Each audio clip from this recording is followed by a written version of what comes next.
ഇത് മാസ് മോട്ടോഴ്സിൽ നിന്നാണ്. നമ്മൾ ഹോണ്ട ആക്റ്റീവ BS6 മോഡൽ വണ്ടിയാണ്, ഫ്യൂൽ ഇഞ്ചക്ഷൻ. അതിൻ്റെ എഞ്ചിനിൽ സൗണ്ട് വേരിയേഷൻ ആയിട്ടാണ് വന്നിരുന്നത്. അപ്പോൾ നമ്മളത് ചെക്ക് ചെയ്യുന്ന സമയത്ത് അതിൻ്റെ ഇരിക്കുന്ന ടെൻഷനറാണ് കംപ്ലയിൻറ്റ് കേട്ടോ. അപ്പോൾ ഇതിങ്ങനെ ചെയിൻ ലൂസ് ആവുന്നതിനനുസരിച്ച് അങ്ങനെ അഡ്ജസ്റ്റ് ചെയ്ത് കൊടുക്കാം. അപ്പോൾ അതിൻ്റെ ആ ടെൻഷൻ പോയിട്ടാണ് ആ സൗണ്ട് വ്യത്യാസം വന്നിരുന്നത്. ഇതിക്ക് മുമ്പും ഇതേപോലെ ഈ വണ്ടി ഒരു പ്രാവശ്യം കംപ്ലയിൻറ്റ് വന്നിട്ടുണ്ട്. അപ്പോൾ എനിക്ക് മാറ്റിയതായിട്ട് നമ്മുടെ ഒരു ഓർമ്മയിലുണ്ട്. അപ്പോൾ ഇത് രണ്ടാമത്തെ പ്രാവശ്യമാണ് ഇപ്പോൾ ഈ ഡാമേജ് തന്നെ. കൂടുതലായിട്ട് അത് എന്തുകൊണ്ടാണെന്നുള്ള ദിവസം കൃത്യമായിട്ട് ചെക്ക് ചെയ്തിട്ട് നമുക്ക് മനസ്സിലാവുന്നില്ല. ക്യാം ചെയിൻ ഒരുപാട് ലൂസായിട്ടോ അങ്ങനെ എന്തെങ്കിലും ആവാം.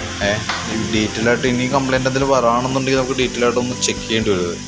കാരണം ഇടയ്ക്കിടയ്ക്ക് ടെൻഷനർ കംപ്ലയിൻറ്റ് വരാമെന്ന് പറയുമ്പോഴത്തേക്ക് നമുക്കത് അഴിച്ചു മാറ്റുന്നത് വലിയൊരു ടാസ്ക്കാണ്.